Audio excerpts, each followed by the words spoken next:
Hi guys, welcome to my YouTube channel. Today we'll be talking about one of the most important topics in data science, that is feature engineering. So before we start training any model, right, we spend around 30 to 40% of the time doing feature engineering.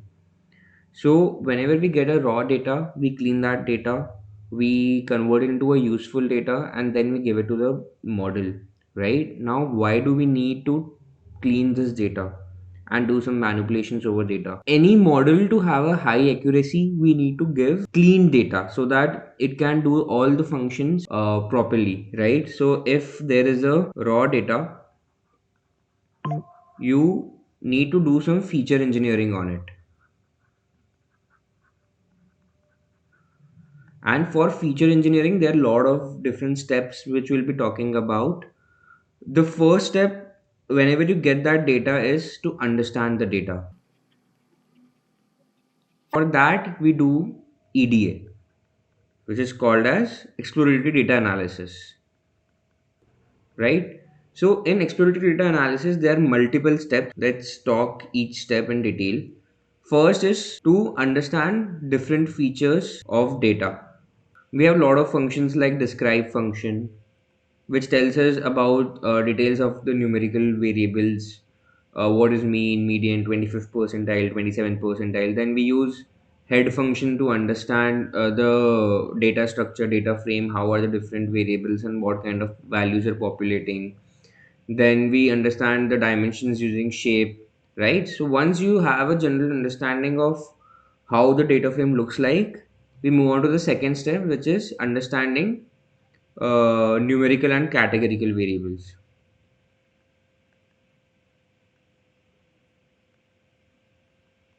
Understanding numerical and categorical variables is very important for a business for a machine learning model, because machine learning model, what it does is it takes in a lot of features and does some mathematical operations to find out the result.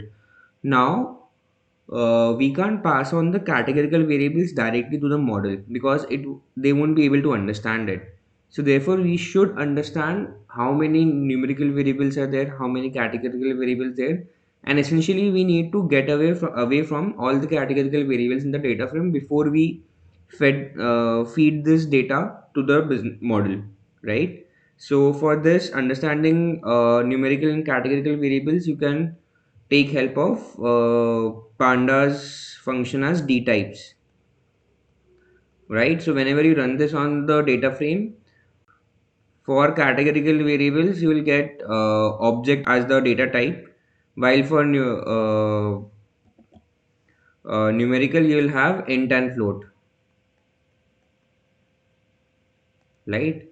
So yeah, the next step what we have here is, once you have understood what are the numerical and categorical variables, we'll understand missing values. Do we have missing values in the data set or not, right? Post that we will understand outliers. You can use box plot using Cleveland library to see if there are any outliers in the variables or not, right? Once you are done this and have a good understanding of data, there might be need of cleaning the data as well.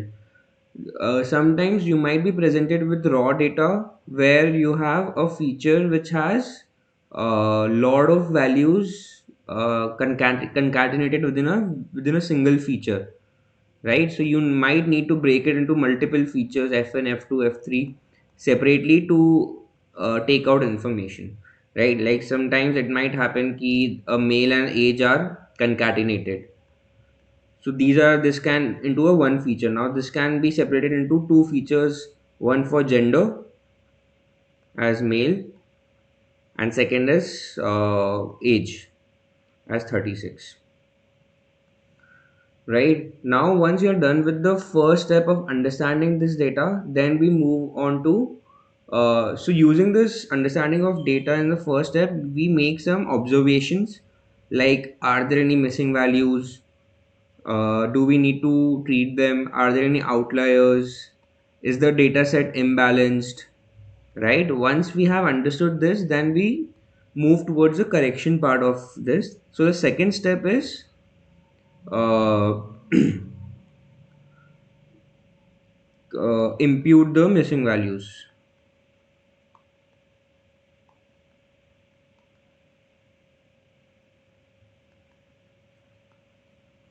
Basically, what we do here is we handle the missing values. There are a lot of different methods which I'll have a separate video in this playlist.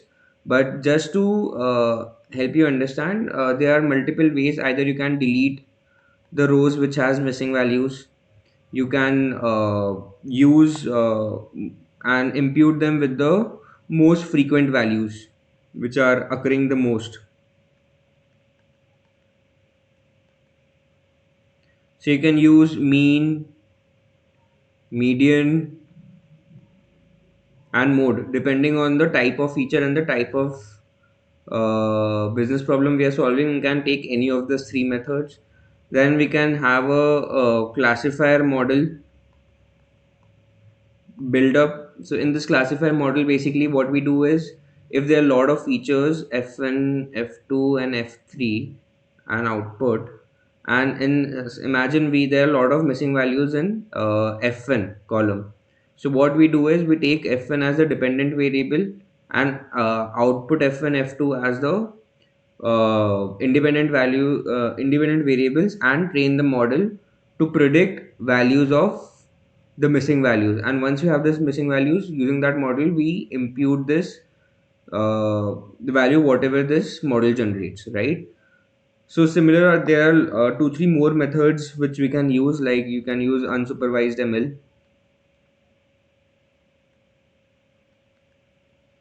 right? We'll discuss more into detail in the next section. But after you have handled the missing values, you can go ahead with the outlier treatment.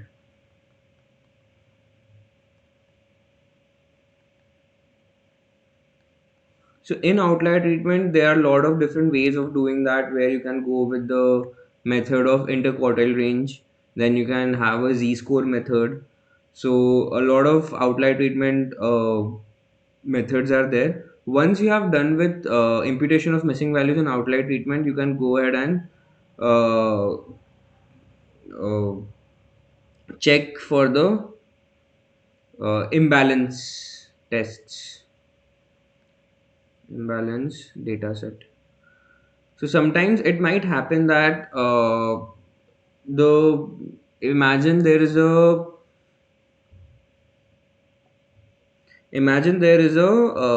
data set where we have output variable as a binary variable of 0 and 1, and it might happen that out of all the 1000 data points, we have 900 cases as 0 and only 100 cases as 1. So the ratio of the two categories is 9 is to 1, which is highly imbalanced. Ideally, for an model, we should have a equal distribution of both the two, 1 is to 1 distribution of both the two categories.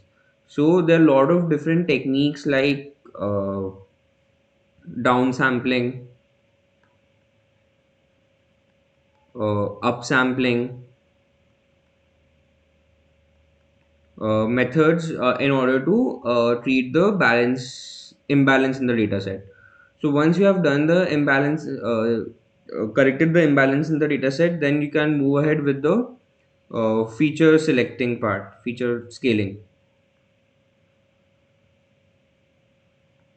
Feature scaling, here we have standardization, we have normalization. Guys, so I'll have a different video for different each of the section in my feature engineering playlist. Do check out that playlist. I'll be uploading this video soon. After you're done with feature scaling, so what we have done till now is you have understood the data, you have understood what are the different missing values, any outliers which are present. Post that, you have done imputation of missing values, outlier treatment, you have corrected the imbalance in a data set, you have already scaled features, right? So basically there are a lot of different models like Kane and etc that works on Euclidean distance. and if there are a lot of variables which are in different units and different magnitudes, then the output can be very different from what's an ideal output should be, right? So hence there is a standard mechanism of scaling features into the specific range so that the models are not impacted by the different magnitudes. So once you have done with feature scaling, then you will there's another thing which you should understand is handling categorical variables.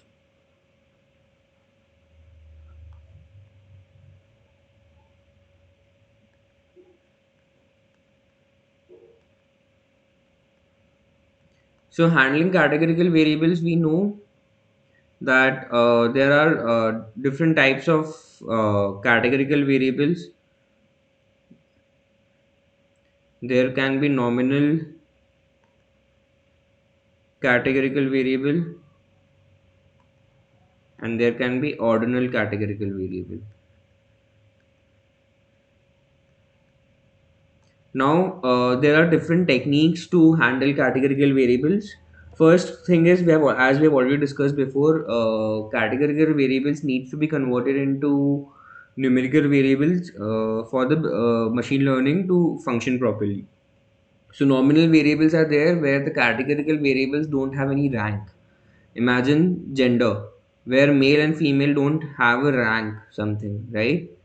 While ordinal variables are there where we have a rank. Basically, imagine your education where your school is followed by college is followed by some bachelor degree, followed by masters, followed by PhD.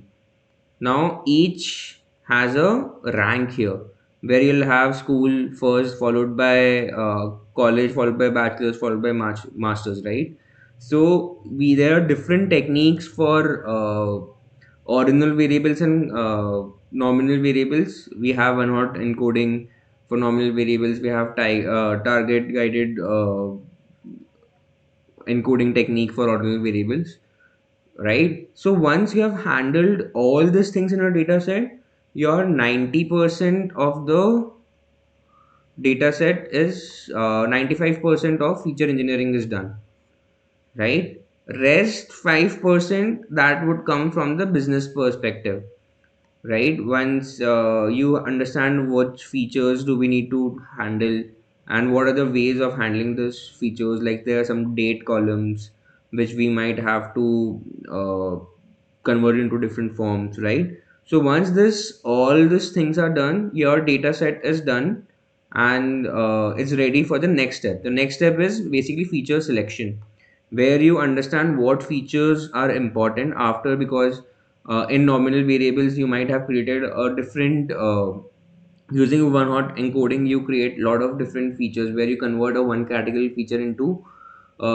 n minus 1. If there are n categorical categories in a variable, you convert it into n minus 1 categorical numerical variables. It might happen that all the numerical variables might not be important, right? So if there are around 100 features in that data set, it might be so that only 20 are important. So how do we select those 20 is another process we do before we start with the modeling things. So once feature so the flow diagram of a model would look like: when we have the raw data, we do the feature engineering on it, we get the clean data, then we do the feature selection. Now after this feature selection is there, we start with the model building process.